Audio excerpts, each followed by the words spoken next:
আসসালামু আলাইকুম। ঈদ আয়োজনে আজ আপনাদেরকে দুধে ভেজানো বিস্কুট দিয়ে ভীষণ মজার একটা ডেজার্ট তৈরি করে দেখাবো।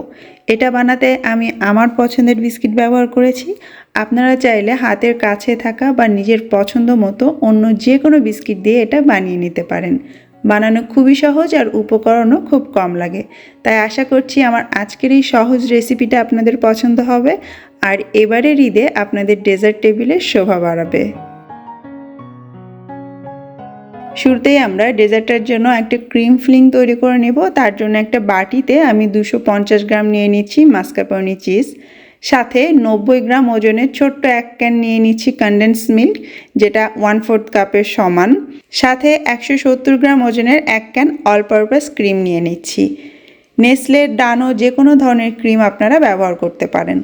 আর মাস্কারপোনে চিজের পরিবর্তে যে কোনো ধরনের ক্রিম চিজ, এমনকি ছানা ব্লেন্ডারে ব্লেন্ড করেও এখানে ব্যবহার করা যাবে।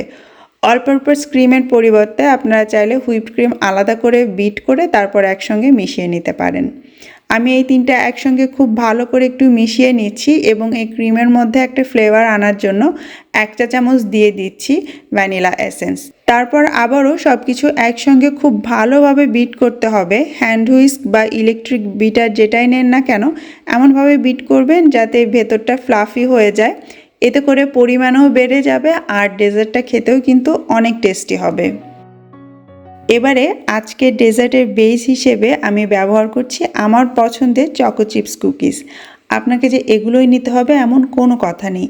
এর পরিবর্তে আপনি চাইলে কেক বা ব্রেডও ব্যবহার করতে পারেন, বা আপনার পছন্দের যে কোনো বিস্কিট যেমন Parle G, milk Marie, energy plus এগুলো দিয়েও বানিয়ে নিতে পারবেন। এখন এই বিস্কিটগুলোকে প্রথমে আমাদেরকে একটু ভিজিয়ে নিতে হবে। তার জন্য আমি রুম টেম্পারেচারে থাকা দুধ ব্যবহার করছি। যদি জাল দেওয়া দুধ হয় তাহলে আপনি এটাকে প্রথমে ঠান্ডা করে নেবেন।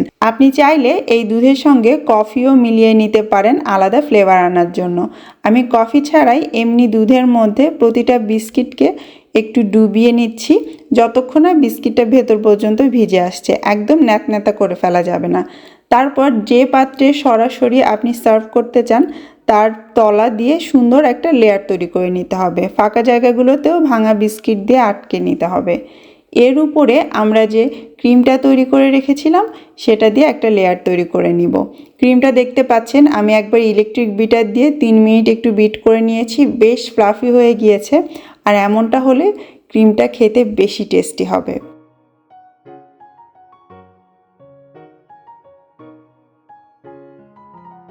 ক্রিমটা দেয়া হলে এর উপরে আবারও দুধে ভেজানো বিস্কিট দিয়ে একটা লেয়ার তৈরি করে নিব এবং তার উপর আবারও একটা ক্রিমের লেয়ার তৈরি করব, আর ওপরটা একদম সমান করে আমরা বিছিয়ে নিব। আর এই ডেজার্টটা কিন্তু ঠান্ডা খেতে সবথেকে বেশি ভালো লাগে। সাথে সাথে সার্ভ না করে অন্তত 4 ঘন্টা ফ্রিজের নর্মাল চেম্বারে রেখে তবেই সার্ভ করবেন। তাই যারা ঈদের জন্য বানাতে চাচ্ছেন তারা চাঁদ রাতে বানিয়ে এইভাবে ভালো করে ঢেকে নর্মাল ফ্রিজে রেখে দিবেন। পরদিন সকালে এটা রেডি হয়ে যাবে সার্ভ করার জন্য। আর আপনারা চাইলে বড় বাটির পরিবর্তে ছোট ছোট ডেজার্ট কাপের মধ্যেও এটা পরিবেশন করতে পারেন, তাহলে পার পারসন সার্ভ করতে পারবেন। এই যেমন আমি একটা ছোট্ট গ্লাস জারের মধ্যে 2 লেয়ার করে বিস্কিট আর ক্রিম দিয়ে সাজিয়ে নিচ্ছি। আর ওপরটা ডেকোরেশন করার জন্য যে বিস্কিটটা আমি ভেতরে নিয়েছি সেটাকে না ভিজিয়ে গুঁড়ো করে ওপর দিয়ে ছড়িয়ে দিচ্ছি। খুব সিম্পল। এরপরে 4 ঘন্টা পরে বড় বাটিটা আমি ফ্রিজ থেকে বের করে নিয়েছি, আর এর ওপরেও আমি একটু ডেকোরেশন করে নিচ্ছি আমার আনাড়ি হাতে। আপনি আপনার পছন্দ মতো যে কোনোভাবে এটাকে সাজিয়ে নিতে পারবেন। আমার কাছে কিছু নিউটেলা ছিল ঘরে, তো সেটাকে আমি একটা পাইপিং ব্যাগে ঢুকিয়ে ওপরে এভাবে দাগ কেটে নিচ্ছি। এর পরিবর্তে আপনি চাইলে যে কোনো মেল্টেড চকলেট দিয়েও এভাবে সাজিয়ে নিতে পারেন। সবশেষে আমার পছন্দের কিছু চকলেট দিয়ে একপাশে আরও একটু সাজিয়ে নিচ্ছি। ব্যাস, আমাদের আজকের ডেজার্ট একদম রেডি। যারা ডেজার্ট বানাতে এবং খেতে ভালোবাসেন তারা নিশ্চয়ই ধরে ফেলেছেন যে এটা কিন্তু তিরামিসুরই একটা আলাদা ভার্সন।